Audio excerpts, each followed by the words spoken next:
Allez, bonsoir à toutes, bonsoir à tous, bienvenue sur Radio Fréquence Méditerranée. Radio Fréquence Méditerranée en version délocalisée ce soir. On se trouve chez notre partenaire, chez l'animateur de l'émission, Monsieur Fabien Bocard. Salut Fabien. Bonsoir Jean-Luc, ça va? Très content. Chez toi, on joue à domicile ce soir. Je joue à domicile, tout à fait. Voilà, très content de te retrouver ici ce soir pour cette première. C'est la première fois qu'on délocalise nos émissions. On l'avait fait l'été dernier pour l'émission Sport, mais là c'est une émission chez toi, ici, sur ce cabinet IPES Patrimoine. On va rappeler la fonction de ton cabinet, bien sûr. On rappelle que tu es partenaire de la radio, animateur de la radio. IPES Patrimoine, c'est quoi, mon cher? IPES Patrimoine, donc on est un cabinet d'ingénierie patrimoniale situé à Menton, Beau-Soleil et également à Dubaï. Notre rôle, c'est de faire du conseil auprès des dirigeants et des particuliers également, sur tout ce qui est investissement, tout ce qui est droit fiscal, droit des affaires, également tout ce qui est investissement immobilier et tout ce qui est transmission et succession. Alors, depuis maintenant, pratiquement, on va boucler les 1 an, je crois, si je ne dis pas de bêtises. On fait les 1 an aujourd'hui. On fête les 1 an de l'émission Néo-Finance. On avait commencé au mois de mars l'année dernière. Eh ben, écoute, les 1 an, happy birthday. Et d'ailleurs, écoute, on va le dire honnêtement, on aura un petit apéro tout à l'heure pour fêter ça. Exactement. Voilà, effectivement, puisqu'on a un deuxième partenaire qui gère aussi, on peut le dire aussi, qui est derrière la caméra ce soir. C'est Philippe Dassa, Dassa Immobilier. On en profite puisqu'il est avec nous ce soir. Ce soir, on va parler retraite. On va parler retraite ce soir. Alors, c'est bien parce que c'est un sujet qui m'intéresse. Puisque vous l'avez compris, moi c'est pas loin. Beaucoup de monde, en effet. Ça va intéresser beaucoup de monde. Alors, on en parle beaucoup aussi en ce moment. Il y a eu pas mal de chamboulements depuis cette réforme qui est passée il y a quelques mois. Mais là, ce soir, on va parler comment préparer sa retraite sereinement. Sereinement, voilà. Tout à fait. En fait, là, cette émission, c'est la suite de notre émission qu'on avait faite au mois d'avril l'année dernière, où on avait aussi parlé retraite. L'an passé, on avait expliqué comment on calculait la retraite, quelles étaient les différentes caractéristiques du calcul de la pension, mais on avait aussi beaucoup insisté sur les problématiques liées à la retraite, pourquoi c'est aujourd'hui un sujet. On avait également expliqué pourquoi on avait nos caisses de retraite qui commençaient à être en déficit, comment était géré l'argent. Voilà. Donc ceux qui auront écouté l'émission de l'année dernière verront une continuité avec l'émission de ce soir. Donc là, on a parlé vraiment des problématiques liées à la retraite l'année dernière. Et là, ce soir, on va aller plutôt dans comment on va pouvoir, nous, à titre individuel, pallier à tout ça et préparer notre retraite sereinement pour qu'on puisse se substituer à notre régime de retraite classique. Régime de retraite, on a bien compris, si on suit un petit peu les informations, qui est difficilement finançable malgré la réforme qui a été mise en place. En tout cas, on entend tout et n'importe quoi. Tu vas un petit peu nous éclairer aussi sur ça ce soir. Tout à fait. Alors, si on fait un peu un petit récap actualité là pour débuter l'émission. Donc, en fait, pourquoi on parle de retraite ce soir? C'est parce que déjà, c'est un sujet d'actualité. La Cour des comptes a fait la parution de ces calculs le mois dernier, en février dernier, en nous disant qu'en 2045, nos caisses de retraite seront en déficit de 30 milliards. En 2045, donc 2045, c'est à peu près quand moi je partirai en retraite. Donc les caisses seront vides. Donc c'est pour ça que c'est bien quand même aussi d'avoir un cabinet de patrimoine. C'est ça, tu es en train de préparer la tienne. Sereinement. Sereinement, très sereinement. La preuve, effectivement, on est bien. On est chez toi aujourd'hui. Également, il y a eu un conclave avec le patronat et les syndicats il y a 2 jours, je crois, où en fait ils essaient de trouver un accord pour justement... Alors qui a démarré qu'il y a 2 jours, mais qui est déjà en train de se terminer. Exactement, pratiquement. C'est ça. En fait, il y a des accords qui divergent parce que les patrons, le patronat, pensent que eux, pour pallier à ce déficit, donc le but c'est de récupérer 6 milliards sur les 30 milliards déjà, donc c'est moins pire. Ça reste pas non plus agréable quand même. Mais, donc les patronats, eux, pensent qu'il faudrait rallonger la durée de travail. Ce qui est malheureusement l'exemple dans tous les pays d'Europe. Dans beaucoup de pays, on est quand même une exception. Exactement, donc ce qui n'est pas absurde. Également, il souhaiterait aussi que l'on ait une répartition, qu'on commence à faire pas qu'un système de répartition. Alors, on rappelle le système par répartition en France, c'est les cotisants qui payent pour les retraités. Donc moi, chaque mois, quand je perçois mon salaire, je paye des cotisations qui ne vont pas pour moi. Moi, ça ne fait que de m'ouvrir des droits. L'argent que je verse moi, il n'est pas placé pour que moi je l'ai après en retraite plus tard. Il est versé tout de suite à mes retraités. Ceux qui sont déjà à la retraite. Mon voisin du dessous et celui qui est à côté, qui sont en retraite, qui eux, je paye leur retraite tout de suite sur ma cotisation. Ça, c'est la répartition. Et le patronat souhaiterait faire une partie capitalisation, où en effet les salariés seraient obligés de capitaliser. Donc une partie des sommes perçues par l'URSSAF, donc par les cotisations, seraient, elles, capitalisées au nom du salarié. C'est ce que d'autres régimes de retraite font, en tout cas en français, puisque ça c'est la retraite de base, on va dire. Oui. Voilà. Mais il y a d'autres régimes de retraite, par exemple les avocats, je sais qu'il y en a d'autres qui ont déjà des capitalisations et qui, eux, ne sont pas déficitaires. Alors, eux ne sont pas déficitaires, ils ne capitalisent pas. Eux, l'avantage qu'ils ont, la CNBF, donc tu parles de la caisse des avocats, c'est la CNBF. Eux, ils ont un système de points et ils ne sont pas, en effet, en déficit parce que les avocats partent très tard à la retraite. Ils travaillent très tard parce qu'ils commencent très tard à travailler. Ils partent très tard. Et souvent, ils ne sont pas souvent remplacés dans leur cabinet, ce qui fait qu'ils ont un roulement assez tardif. Pas tous, mais la plupart partent assez tard en retraite. Et la CNBF, c'est un système de points, c'est un système par points. Donc on gagne des points quand on paye nos cotisations, qui après, le point, le jour où je pars en retraite, a une valeur. C'est le système qu'il y a à Monaco. Hein. C'est le même système que effectivement, c'est un système apparemment qui marche très bien à Monaco. Je ne sais pas pourquoi en France, on ne veut pas se baser... À Monaco, c'est différent. Déjà, il y a un peu moins de cotisés. Les retraites ne sont pas les mêmes. Et puis... les investissements de la petit quartier, etc., sont différents de ce qu'on a, nous, auprès de la Gicarco et puis le régime général. Pour revenir à ce que tu disais tout à l'heure, puisque j'entendais ça ce matin sur chez un confrère, le problème qu'on rencontre avec ce système de répartition, c'est que tu l'as déjà annoncé même dans l'émission précédente, c'est qu'il y a de moins en moins d'actifs avec des gens qui vivent de plus en plus vieux. Exactement. Puisqu'avant, il y avait une espérance de vie, on partait à la retraite à 60 ans, mais des fois à 62 ans, on était dans les 5-6 ans qui étaient, ont décédé. Donc, effectivement, ça ne crée pas de souci. Là, aujourd'hui, on a une espérance de vie jusqu'à 90 ans. C'est ça. Donc, effectivement, il y a de plus en plus de retraités avec de moins en moins de cotisants. Exactement. Donc, c'est là où ça coince. Et c'est pour ça, et tu as une très bonne remarque, parce que ça transitionne avec la troisième proposition du patronat. Peut-être que c'est toi qui avais donné l'idée, je ne sais pas. Pas du tout.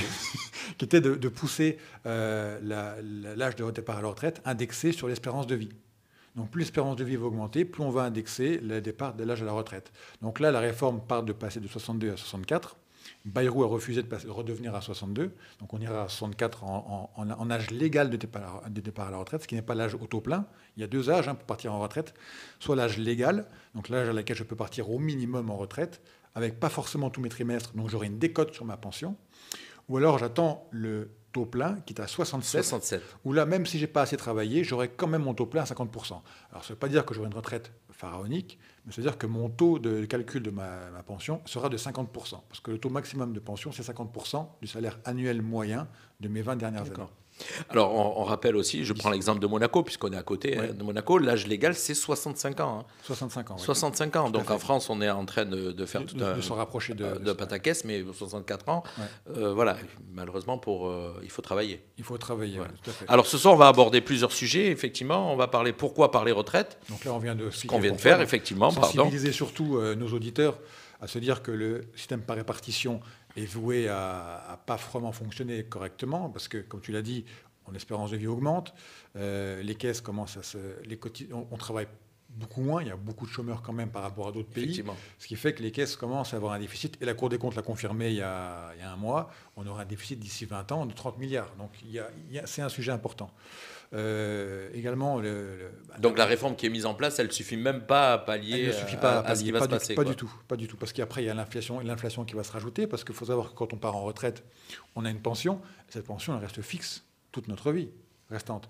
En tant que salarié ou en tant que dirigeant, on arrive quand même à s'augmenter plus ou moins. Effectivement. Tandis que là, quand on part à la retraite avec 1 400 €, d'ailleurs, il proposait, pour gagner un peu de sous, pour éviter un peu trop de déficit, de figer les pensions ne plus indexées par rapport à l'inflation.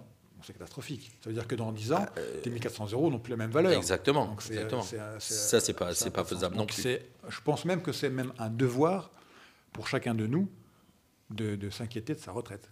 Et c'est ce qu'on va... Et on va expliquer ce soir, justement, les différentes possibilités et comment on peut le faire de façon assez sereine. Alors, on va rappeler le fonctionnement de la retraite, effectivement, ce soir, puisqu'on est là aussi pour ça. Alors, on a 3 sujets ce soir, 3 paragraphes. Pardon, excuse-moi, je suis perturbé. On a 3 sujets ce soir, effectivement. Rappeler le fonctionnement de la retraite, anticiper financièrement sa retraite et préparer sa transition vers la retraite. Donc alors, là, en effet, on va rappeler le fonctionnement. Le fonctionnement, alors, c'est là par répartition. Comment ça se calcule? Donc, vous allez toute votre vie, vous allez travailler au cours de votre vie, alors soit sur des régimes salariés, soit des régimes TNS, donc TNS, c'est les dirigeants, artisans, commerçants, soit alors en tant que fonctionnaire, c'est les 3 grandes caisses globales. Chacune a ses propres calculs aujourd'hui de retraite, ses propres indexations, ses propres façons de travailler, ses propres caisses elles-mêmes. Et c'est pour ça que Macron voulait tout rassembler en une seule caisse pour tout le monde, ce qui fait qu'on aurait mutualisé. L'intérêt était surtout ici, il y a certaines caisses, comme par exemple la Agirc-Arrco, qui ne sont pas encore en déficit, alors que la caisse des fonctionnaires, elle est en déficit. Donc le fait de tout mutualiser, les pertes des uns est compensé par le... Oui, mais je pense pas, il y en a qui ne sont pas trop Ils ne sont pas trop d'accord non plus.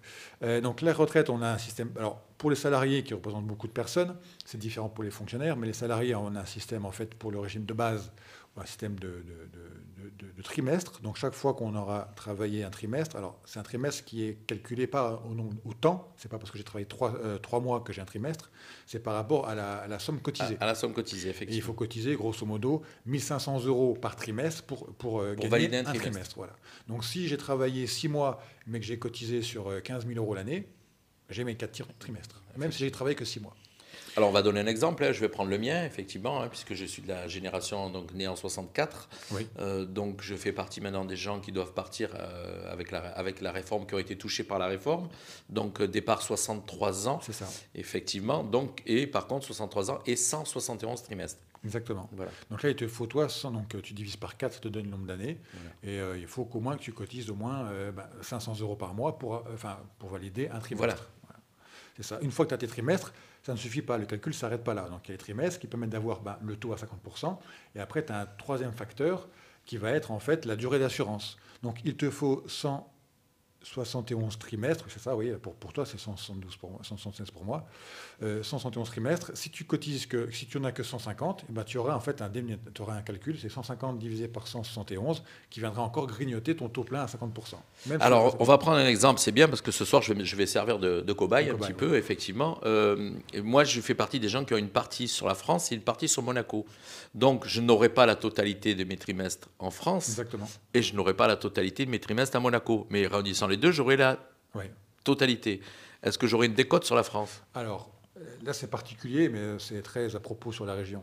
Il y a des accords sociaux entre la France et Monaco. La CSS et la Région Générale Française sont en accord. Donc, ce qui fait qu'il va y avoir des proratisations et il y aura sur les durées d'assurance, comme si tu avais eu 2 caisses différentes. En France, si tu as été pendant 20 ans salarié et pendant 20 ans TNS, donc artisan commerçant par exemple, il y a des proratisations pour justement lisser ta durée d'assurance. Ce qui veut dire que je n'aurai pas de décote, puisque j'aurai la totalité de mes trimestres. Si tu as tout un trimestre, etc., tu n'auras pas de décote, voilà. En effet, s'il n'y a pas de... Effectivement, moi je prends mon exemple ce soir, j'aurai donc à la date de départ à la retraite, j'aurai 173 trimestres au lieu de 171.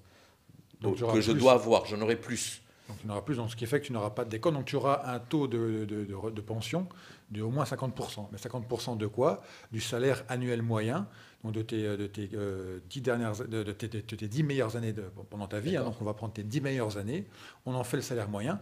Salaire moyen qui est plafonné au PASS. Le PASS, c'est le plafond annuel sécurité sociale, qui aujourd'hui il est de 42 000 € par an.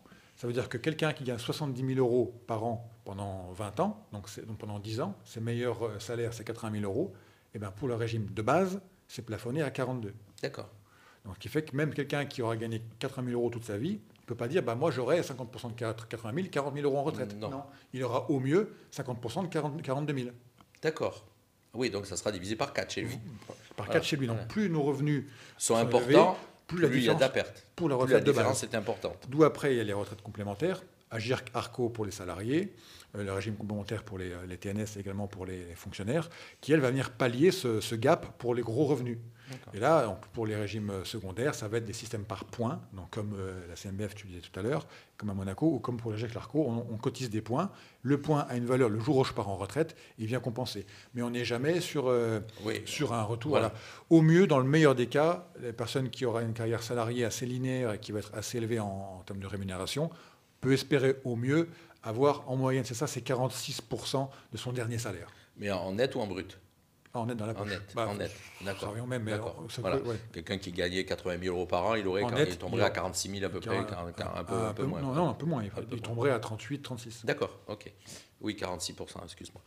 On va en parler maintenant d'anticiper financièrement sa retraite. Et là, c'est là où tu vas... En effet, c'est l'anticipation donc c'est là qu'on va commencer. On se rend compte que le système par répartition ne sera pas suffisant. Quand on voit que, comme tu l'as très bien dit, il y a quelqu'un qui a 80 000 € avec le régime de base, il divisait par 4 son salaire.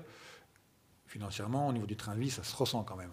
On a beau dire oui, mais j'entends souvent ça, des clients qui me disent mais moi, quand je serai en retraite, j'aurai plus mon crédit maison, j'aurai plus les enfants, j'aurai plus rien. Oui, mais on vit on est plus avec plus de loisirs, plus de Exactement, vacances. Effectivement, les on enfants, est en vacances tous les jours. Les enfants ne partiront pas la veille. Le crédit ne s'arrêtera pas la veille. Donc déjà, pendant 5, 6 ans, peut-être même 10 ans avant la retraite, on aura vécu avec ce train de vie-là. Et d'un seul coup, ça s'arrête. Donc comme tu l'as dit, et puis on veut profiter de nos vieux jours, de notre retraite. Donc en effet, c'est quelque chose à laquelle il faut penser. Ce qui est l'important, c'est surtout pour bien anticiper ça financièrement, c'est de démarrer au plus tôt. C'est de s'y atteler et de commencer à épargner pour sa retraite le plus tôt possible. Alors, c'est un grand mot, le plus tôt possible, parce qu'on a tous notre vie. À 20 ans, on fait des études. À 30, on commence à se marier, à avoir des enfants, à acheter une maison. À 40, on commence déjà, les enfants font les études. Et puis, souvent les revenus qu'on a, c'est pas toujours facile d'épargner. En effet, c'est pas toujours évident d'épargner. Pourquoi ? Parce que, avec le temps, pourquoi il faut commencer plus tôt ? Ça, on pose la question si souvent, mais pourquoi commencer plus tôt ? Pourquoi 10 ans avant, je ne mets pas une grosse somme de côté et c'est parti, je suis tranquille je vends ma maison et j'aurai une grosse somme de côté et c'est parti. C'est pas faux. Mais si on fait des simulations, on voit que même en commençant à 50 € à 20, 25 ans, puis après augmenter à 100, 120, etc., en fait, on va jouer avec ce qu'on appelle l'effet cliquet. L'effet cliquet, c'est quoi ? C'est que les intérêts que tu vas produire un an vont aussi produire l'intérêt l'année suivante, et ainsi de suite. Et cet effet cliquet... Si tu ne touches pas tes intérêts, que tu les laisses sur le compte, effectivement... Si tu te dis, voilà, ces 50 € là, c'est pour la retraite... Il va y avoir les intérêts sur les intérêts qui seront revenus dans le capital. Exactement. Ce qui fait que, sur la durée, l'effet cliquet va forcément battre celui qui va apporter une grosse somme d'un seul coup 10 ans avant. Donc c'est pour ça que plus on commence tôt, plus on peut profiter de cet effet cliquet, et on peut justement espérer avoir une somme en arrivant en retraite plus importante. Alors ensuite, une fois qu'on a compris qu'il faut commencer pas trop tard, il faut déterminer combien je dois épargner en retraite. Alors, il n'y a pas vraiment de... Ça, c'est en fonction de ses revenus. Exactement, c'est en fonction de ses revenus.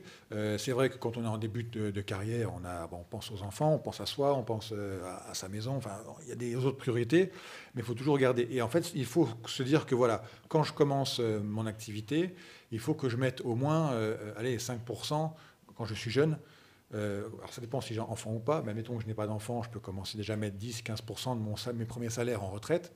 Quand je n'ai pas d'enfant, que je n'ai pas forcément de charges autres que mon train de vie habituel.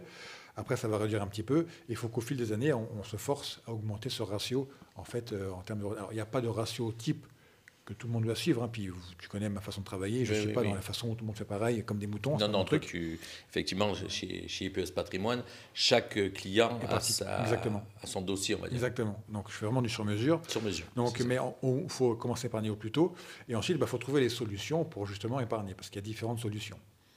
On pense tous au plan épargne-retraite, que l'on entend régulièrement, et qui est en fait une réforme du plan épargne-retraite populaire, le PERP, qui avait été créé à l'époque par Fillon en 2004, de mémoire, je crois, qui avait créé ce contrat-là, qui permet en fait de pouvoir épargner sur ce contrat. L'argent est bloqué volontairement pour forcer les épargnants à attendre la retraite. Oui, il y avait une durée effectivement bloquée. Il est bloqué, le durée tu peux liquider que quand tu as liquidé tes droits à la retraite. Donc si tu pars à 64, tu pourras liquider à 64. Maximum 70 ans. Et l'avantage qu'il donnait, donc il y avait toujours une petite carotte pour forcer les gens à y aller, c'est de faire un avantage fiscal à l'entrée. Ça veut dire que quand tu verses 100 € sur ton contrat retraite, tu déduis 100 € de tes impôts. Il y a des gens qui ne payaient pas du tout d'impôts en fonction de ce qu'ils déposaient. Alors non, parce que c'est plafonné malheureusement. Ils sont malins, ils ont plafonné le truc. Donc tu peux déduire que jusqu'à 10% de tes revenus globaux. D'accord. Donc si tu déclares 40 000 € par an, tu pourras verser sur ce contrat-là 4 000 €. Voilà, maximum 4 000 €. Voilà, dans l'exemple tu pourras avoir maximum 4 000 € de déduction. De déduction dans tes revenus imposés. Vu, pas d'impôt. Donc tu capitalises. Après, ces contrats-là, c'est comme tout, c'est comme tout contrat d'épargne, il faut savoir ce qu'on met dedans. Est-ce qu'on met du fonds en euros, des obligations, des actions. Donc ça après, ça va voir sur mesure en fonction de la personne. Et plus on diversifie et plus on a une vision macroéconomique du contrat, plus on pourra faire des rendements intéressants. Donc encore une fois, attention au portefeuille tout fait qu'on achète partout et qu'on réplique à l'infini. Ensuite, vous avez aussi l'éternel et très connu assurance vie, que tout le monde connaît aussi. On avait fait une émission là-dessus, effectivement, sur l'assurance vie. L'assurance vie qui est aussi un contrat long terme qui est prévu pour épargner, donc même principe que tout à l'heure, on épargne quotidiennement. À la différence du PER, donc plan de retraite, on n'est pas verrouillé, l'argent on le récupère quand on veut. Donc c'est vrai qu'on des fois, quand on voit un peu de sous, on a tendance à piocher dedans. Donc ça permet de... Le PER, l'avantage, c'est comme c'est bloqué, on ne peut pas débloquer, sauf cas exceptionnels qu'on ne parlera pas ce soir, c'est pas le but, c'est pas le sujet. C'est vrai que quand on épargne, il faut avoir la volonté de ne pas toucher son épargne. Voilà. C'est ça l'important. Et c'est pour ça que épargner que pour la retraite, c'est pas une bonne idée. Pour faire un petit aparté, quand je conseille à des gens d'épargner, je fais toujours, écoutez, en début de carrière, vous mettez 20% d'épargne de côté de précaution, livret A, etc. Donc pour les loisirs, vous mettez 40% pour le moyen terme pour la maison, et vous mettez le reste pour la retraite. Toujours épargner pour le plaisir, toujours. J'ai un budget de 1 000 € d'épargne, par exemple, admettons, je vais épargner 150, 200, 300 € pour le plaisir. Pour m'acheter un bouquin, pour aller au cinéma, pour le plaisir, ou pour me payer un voyage en 3 mois. Toujours se forcer à épargner objectif, pour le plaisir, pour justement pour dédramatiser le fait d'épargner. Ça ne soit pas une contrainte. Et pour que ce soit plus serein. Et après pour la retraite également. Alors l'assurance vie qui est beaucoup plus simple, beaucoup plus souple et qui permet de pouvoir jouer de l'effet cliquet tout en ayant des avantages fiscaux à la sortie. Pas à l'entrée par contre. On n'a pas d'avantages à l'entrée, on a des avantages fiscaux à la sortie. À l'inverse du PER qui lui est lourdement taxé à la sortie. Ensuite, il y a tout ce qui est aussi très classique ici, que beaucoup de gens font ici, c'est l'immobilier. On est dans un secteur qui le permet. Partout, mais l'immobilier est un pilier du patrimoine de chaque Français. Donc l'immobilier est aussi une façon d'épargner parce que pendant la durée d'exploitation du bien, il va être loué. Donc le locataire va nous aider à payer un peu le crédit. Une fois que le bien est payé, pourquoi pas le vendre quelques années avant la retraite, on en parlera après, pour justement replacer cet argent et pouvoir après en profiter, etc. Et enfin, tout ce qui est placement financier classique, je peux avoir un portefeuille d'actions, un portefeuille d'obligations, il y a tout ce qui est CPI, il y a différents encore plans financiers qui peuvent permettre de renforcer cette épargne. Alors aujourd'hui, toi, on va prendre ton exemple. Tu as déjà des gens, des clients qui viennent ici chez IPS Patrimoine, qui épargnent pour leur retraite? Alors, heureusement que... Oui, non, mais heureusement, mais je veux dire... Oui, bien sûr, bien sûr. Alors après, encore une fois... La question que je voulais te poser, c'est en fin de compte l'ordre d'âge, pardon. En fait, c'est vraiment... tu nous présentais tout à l'heure, mais voilà, à partir de quel âge? Tu veux des cas pratiques, tu veux dire? Voilà, un cas pratique, à partir de quel âge il y a des clients qui viennent chez toi qui pensent déjà à la retraite? Des jeunes, un peu moins. Il y en a qui y pensent, mais dans ces cas-là... Alors souvent, quand les jeunes y pensent, c'est que ce n'est pas avec leurs sous. Dans le sens où c'est les parents qui font une donation et qui disent je te donne de l'argent parce qu'ils ont eux-mêmes eu un héritage des grands-parents, donc qui ont l'intelligence de transmettre aussi également, parce qu'aujourd'hui la meilleure arme pour défiscaliser en France, c'est la donation. C'est quand on se démunit. De son vivant. Voilà, de son vivant. Donc quand on transmet un maximum, ça on fera une émission aussi là-dessus, je pense, sur la transmission, parce que la transmission et la retraite sont fortement liées. Et donc les jeunes, voilà. Sinon après, ceux qui sont sensibilisés vraiment à la retraite, c'est plutôt les tranches d'âge 45-50. Et après, ça va dépendre des profils. Il y a les profils salariés qui, eux, sont inquiets, pareil, dans ces eaux-là. Il y a aussi le profil du dirigeant d'entreprise qui, lui, crée une société. Et 5-10 ans avant, commence déjà à penser aussi à la retraite. Donc oui, moi, j'ai plutôt des profils d'âge qui vont entre 45 et 50 ans, qui sont vraiment sensibilisés à la retraite, parce qu'ils voient la chose arriver. 30, 35, 40, c'est un peu plus léger. Ceux qui le sont... déjà, c'est parce que les parents leur ont dit commence tout de suite à épargner. Ils ont tout à fait raison. Et on va aller mettre des sommes beaucoup moins élevées que celui qui en a 50 ou 55. D'accord. Ok. Moi, je fais partie des gens qui ont choisi de venir te voir bientôt, là, effectivement, on va le dire carrément. Effectivement. Alors moi, je suis proche de la retraite, mais c'est aussi une manière aussi, après, plus tard, d'avoir un capital qui pourra servir au moment où peut-être la retraite sera trop faible, on va dire dans 10, 15 ans, en espérant que je vive le plus tard possible. C'est ça, effectivement. Tout à fait, c'est ça. Alors, après, il y a différentes stratégies d'investissement pour justement la retraite. Il n'y a pas forcément besoin d'avoir un contrat de placer. On peut faire des distributions au fur et à mesure. On peut transformer des capitaux. On verra après, mais on peut aussi faire tout ce qui est du viager aussi également. Ça permet de monétiser son patrimoine immobilier. On est déjà au dernier chapitre, anticiper financièrement sa retraite. Anticiper financièrement, on en a parlé. On vient d'en parler, donc on est déjà, oui, on va vite ce soir, effectivement. L'émission qui sera peut-être un petit peu plus courte, en tout cas. Je rappelle qu'on est chez toi, ici au cabinet Plus Patrimoine. C'est la première fois qu'on teste ce type d'émission. On le fera d'ailleurs avec d'autres émissions et d'autres partenaires. Préparer sa transition vers la retraite, mon cher Fabien. Alors, peut-être cette partie sera peut-être un peu plus longue, donc c'est très bien, parce que c'est justement, c'est toute la subtilité de la retraite, c'est que ça se prépare, mais aussi ça s'anticipe, donc en tant que financièrement, mais ça se prépare aussi avant d'y aller, avant d'y arriver. Et déjà, la retraite, au-delà du financier, c'est très psychologique. Pour un dirigeant d'entreprise, partir en retraite, c'est mourir. Toute sa vie. C'est pas la même réaction qu'un salarié, effectivement. Un salarié, c'est une fin en soi, dans le sens que derrière, on peut profiter pour ceux qui ont envie de profiter, bien sûr, qui ont des activités. Parce qu'on entend, Mme Leguerito, des salariés qui ne savent pas quoi faire. Exact, mais c'est justement, c'est très psychologique. Parce que c'est psychologique, oui. On entend des gens qui disent, mais moi, à la retraite, je ne saurais pas quoi faire. Exactement. Bon, il y a des gens qui savent quoi faire, effectivement. Et le chef d'entreprise, lui, c'est lâcher son entreprise. Puis lâcher les pouvoirs. Et les pouvoirs aussi, surtout. Parce que pendant 20 ans, c'est lui qui dirigeait, et donc il dirigeait des salariés, il dirigeait des fournisseurs, les clients. Donc il avait un pouvoir qui était... Et là, du jour au lendemain, il va se retrouver à la maison avec madame. Ils ne se voyaient jamais. Ils vont être H24 l'un avec l'autre. Est-ce que c'est la majorité, ça? Moi, je ne suis pas sûr, non? Oui, parce qu'aujourd'hui, il y a beaucoup de séparations, etc. Mais ça arrive... Non, mais la majorité des chefs d'entreprise qui vraiment prennent ce passage à la retraite comme une contrainte. Sincèrement, c'est très compliqué de parler du sujet retraite avec un dirigeant. D'accord. Même s'ils sont sensibles à ce sujet-là, c'est compliqué parce que inconsciemment... C'est vrai qu'aujourd'hui, il y a beaucoup de dirigeants qui ont passé largement l'âge de la retraite et qui sont toujours en poste. Exactement. Effectivement. Parce que justement, c'est lâcher les rênes qui est compliqué. Alors, je ne te parle pas de l'artisan qui est tout seul, qui est dans le paysagiste, qui travaille comme un acharné. Voilà, arrive en retraite, il sera bien content d'y arriver parce qu'il va lâcher. Mais je parle vraiment des chefs d'entreprise qui a déjà du personnel, qui a une boîte qui a déjà au moins 30, 40, 50 personnes, effectivement. Qui est bien potelé, etc. Voilà. Tout à fait. L'image. Non, mais je parle de l'entreprise, pas du dirigeant. Ah bon, ok. L'entreprise qui est bien potelée, qui a une belle consistance et qui a une belle valorisation, parce qu'il sait éperdument que cette entreprise, soit il veut la transmettre à ses enfants, parce qu'il veut faire perdurer l'entreprise, soit il va la céder. Donc il y a aussi toutes ces problématiques-là. Donc cession, retraite, cession, transmission, je n'ai pas les pouvoirs. Donc c'est assez particulier.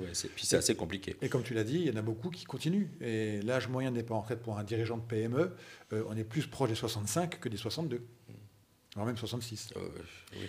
Donc ça, il faut l'anticiper. Donc c'est le départ à la retraite s'anticipe. Donc déjà, quelques années avant, il faut déjà commencer à se dire, je vais commencer à anticiper. Il faut commencer à préparer son départ en retraite quelques années avant. Alors, on va me dire combien de temps avant. Oui. Ça dépend des profils, encore une fois. Un dirigeant d'entreprise, il faut venir, entre guillemets, me voir au moins 5 ans avant. Au moins 5 ans avant, parce que justement, on va préparer la transmission d'entreprise. Alors que ce soit par cession ou par donation. Ça, c'est ce que le cabinet Plus Patrimoine fait aussi, la transmission. Cession d'entreprise, exactement. Pourquoi? Parce que, en effet, si l'entreprise n'est pas forcément au beau fixe, on va prendre 5 ans pour bien la valoriser, pour bien la vendre. Ou à l'inverse, si elle est bien valorisée, elle marche bien, on va maintenir la production pour après avoir des dispositifs fiscaux ou juridiques intéressants pour transmettre à moindre coût. Parce qu'en France, quand on transmet l'entreprise, on paye l'impôt aux transmissions, ou quand on la vend, on paye la plus-value. Donc ça, il faut l'anticiper. Donc ça s'anticipe largement avant. Et donc, parce que l'entreprise aussi est aussi un moyen, comme pour un salarié qui va acheter sa maison pour sa retraite, le dirigeant, sa retraite, c'est aussi sa société. Est-ce qu'elle a une valeur? Donc ça, commencer comme ça. Anticiper la fiscalité aussi, parce qu'en passant en retraite, la fiscalité va changer. Donc là, on va commencer à réorienter un petit peu avant ces épargnes aussi. On avait mis beaucoup de risques pour gagner pas mal d'argent. Arrivé en retraite, on va limiter un peu le risque. On va se sécuriser un peu plus, ou pas, ça dépend des profils, toujours encore une fois. Mais on va essayer de réduire le risque. Ça dépend aussi du désir de la personne qui épargne, qui chef d'entreprise en tout cas. Mais d'un point de vue général, on va penser à retirer un peu du risque de ses épargnes et de ses investissements. Également, on va aussi anticiper sa façon de vivre, c'est plus la même, donc anticiper les dépenses, anticiper les différentes charges, anticiper les rentrées, parce que ça ne rend pas pareil. Les retraites, il y en a beaucoup qui ont les retraites secondaires sont aussi payées des fois au trimestre. Alors ça se fait beaucoup moins maintenant parce que ça a été réformé, mais avant, il y a encore quelques années, l'Arco-Lagir paye au trimestre. D'accord. Donc il fallait anticiper ça aussi. Il y a certaines caisses qui payent au trimestre, donc c'est pas la même gestion du quotidien aussi. C'est pas comme un salaire qui tombe ou un revenu qui tombe tous les mois. Effectivement, Exactement. c'est différent à gérer. Il faut l'anticiper différemment. Et c'est particulier. Également, on peut commencer à penser à arbitrer un peu son patrimoine. Tiens, pendant toute ma vie, j'étais fan d'immobilier, donc j'ai voulu acheter beaucoup de biens immobiliers. Est-ce qu'il n'est pas temps de commencer à liquider un petit peu pour justement préparer ma retraite? Et aussi, comme je l'ai dit tout à l'heure, c'est très lié, la transmission. La retraite, la transmission, c'est vraiment des périodes où on en parle en même temps, en fait. Hein. C'est limite, plus tôt on prépare même la transmission, il faudrait même la préparer déjà quand on commence à créer son patrimoine. Il faudrait la préparer à 30 ans, 40 ans. Il faut déjà anticiper, ce qui pour certains, c'est assez exceptionnel, mais et beaucoup de gens me disent, mais pourquoi beaucoup de confrères, d'autres professionnels du droit et du chiffre, quand des fois je travaille avec eux en bilatéral, tout ce qui est pas comptable, notaire, avocat, me disent mais pourquoi vous anticipez déjà dans l'entreprise la transmission qui aura lieu dans 25 ans? Je dis parce que si on le fait maintenant, ce sera moins cher. Et si on anticipe maintenant la transmission, dans l'esprit de l'enfant, c'est pas la même chose non plus. Et on en parlera ça, on fera une émission spéciale là-dessus. Aussi, il faut aussi profiter des différentes aides, parce que des fois, en France, on a la chance d'avoir quand même pas mal d'aides financières et sociales pour les retraités, surtout pour ceux qui ont des difficultés et qui n'ont pas forcément eu la capacité de beaucoup épargner et de beaucoup capitaliser pendant leur durée d'activité. Donc vous avez tout ce qui est minimum vieillesse. Alors donne un exemple. Un exemple, ce que tu dis là, des aides de type d'aide, tu dis oui, minima vieillesse. donc c'est une aide, ce qu'on appelle la SAP, je crois, l'aide sociale, l'ASPA, qui elle donne un revenu maximum de 1000 quelques euros par mois, sous certaines conditions. Seul ou en couple, c'est plus élevé, c'est 1500 quand on est en couple. Il faut au moins avoir 65 ans, 62 si on a l'âge légal de départ en retraite ou si on est invalide. Et il faut résider en France et il faut avoir les conditions de ressources. Et ce qui permet en fait de venir compléter, si tu as une retraite qui n'est pas assez élevée, tu peux utiliser cette... Alors, ce qui veut dire que ça c'est quoi, un maximum de 1000 euros. Ouais. C'est-à-dire que si quelqu'un avait une retraite de 700 euros, par exemple, l'aide va compléter pour arriver à 1000 euros. Va compléter jusqu'à 1072 euros et quelques aujourd'hui, voilà, sous les conditions que j'évoquais tout à l'heure. Il y a aussi tout ce qui est allocation d'aide pour les personnes qui sont invalides. Donc c'est l'ASI, voilà, ça j'ai sous les yeux.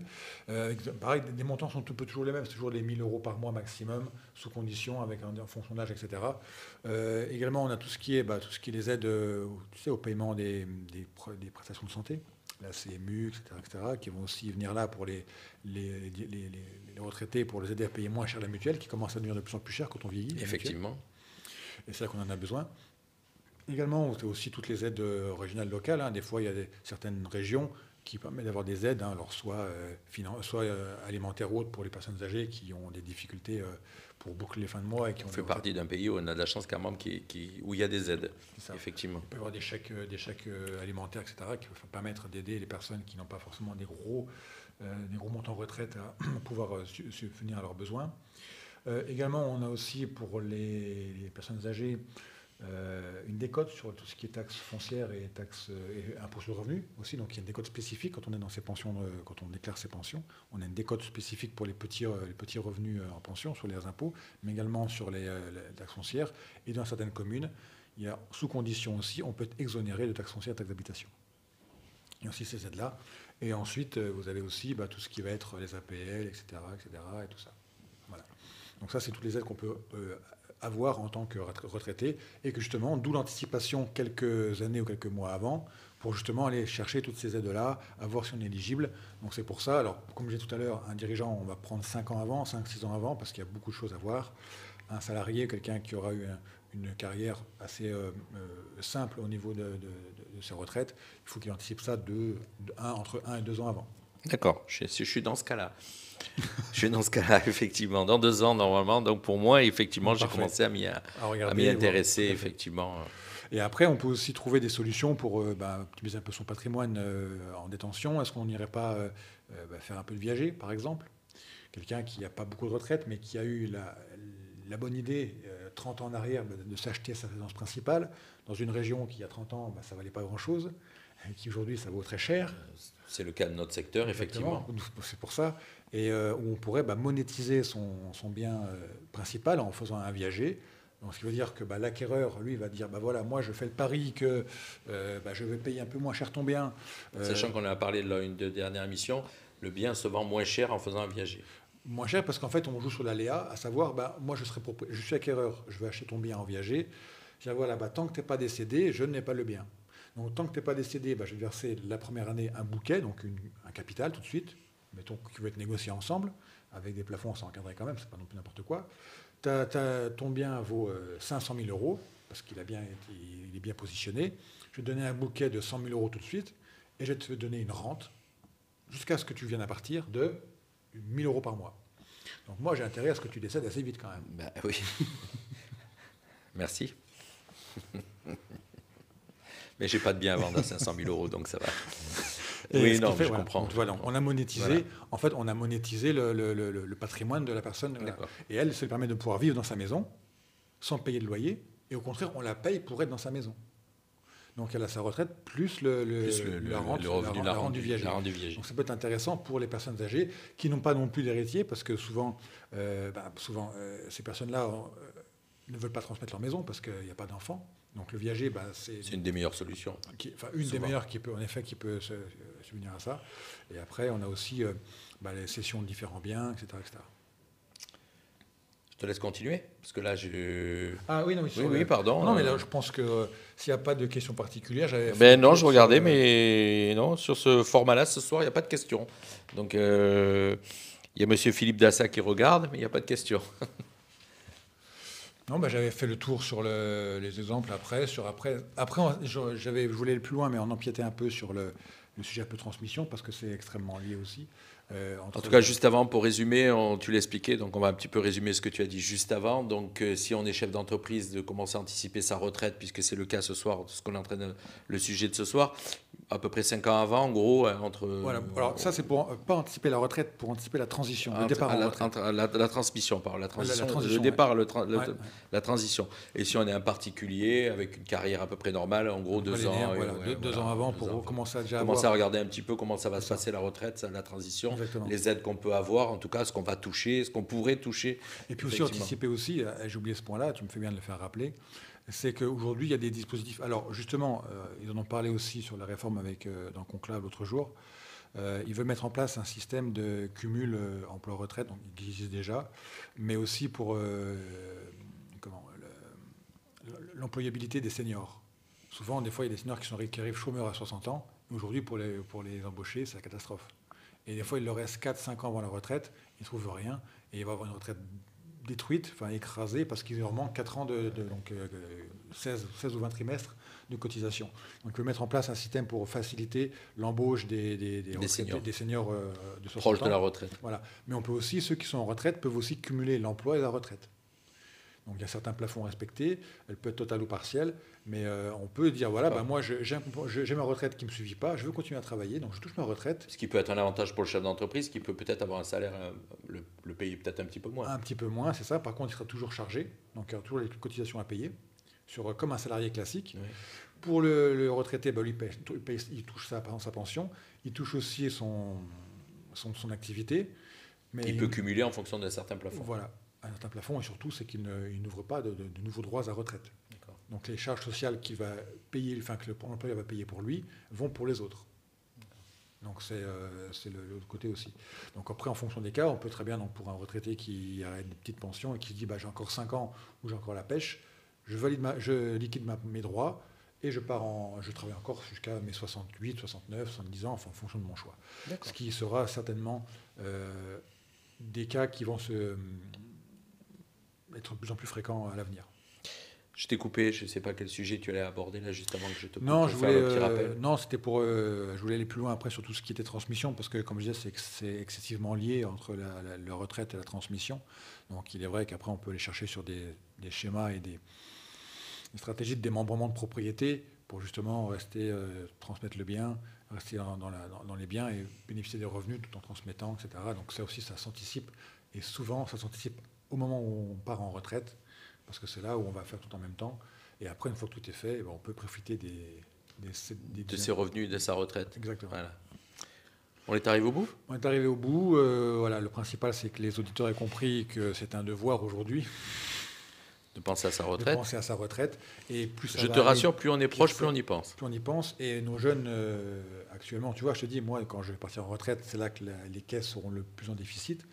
Donc, il me reste encore 24 ans à travailler. Donc, pour les régénérations... C'est peut-être pour ça que tu as choisi ce métier, non? C'est peut-être... Alors non, Non, ça aide. pas en particulier, mais... bon. Non, mais ça aide. Alors, c'est toujours, comme on dit, le cordonnier Le cordonnier plus mal chaussé. Alors, c'est que moi, je ne suis pas du tout un exemple en type de... Je donne des très bonnes stratégies, mais sur la retraite, c'est vraiment quelque chose que moi qui ne m'inquiète pas du tout. Mais voilà, d'accord. Mais je sais, j'ai mon plan en tête, mais ça ne m'inquiète pas du tout. D'accord, ok. Écoute, moi j'y pense. Voilà. C'était une première, mon cher Fabien, une première chez toi, ici, avec PS Patrimoine. Alors on était un peu déstabilisé, peut-être, j'étais un petit peu déstabilisé par le format, effectivement. Mais en tout cas, c'était un plaisir. La prochaine, c'est le mois prochain, donc on parlera, tu sais déjà le sujet qu'on va aborder le mois prochain? Justement, ce qu'on pourrait faire, c'est peut-être pour les prochaines émissions, vu qu'on a fait un an, on a fait 12 mois, les gens m'ont vu pendant 12 mois faire la même chose. Est-ce qu'on n'irait pas maintenant, à chacune de nos émissions, faire venir un invité qui volontairement n'est pas du tout dans le métier. Et qui pose des questions. Mais c'est ce qu'on va faire, mon cher. Voilà. Et après, changer peut-être les endroits, on ira peut-être dehors, on ira peut-être dans les restaurants. Dans un bar et tout, pourquoi pas. Effectivement, et puis ce qui fait, on pourra avoir des gens autour de nous, effectivement. En tout cas, ce soir, c'était une première, on l'a testé ici chez toi, une émission carrément en extérieur. Je rappelle que cette émission sera rediffusée mercredi prochain, donc à 18h, en audio et en vidéo sur Radio Fréquence Méditerranée, puisque ce soir, elle a été diffusée uniquement sur les réseaux sociaux. Voilà, merci Fabien. Merci Jean-Luc. Et un petit merci à notre caméraman du soir. Voilà, merci à tous.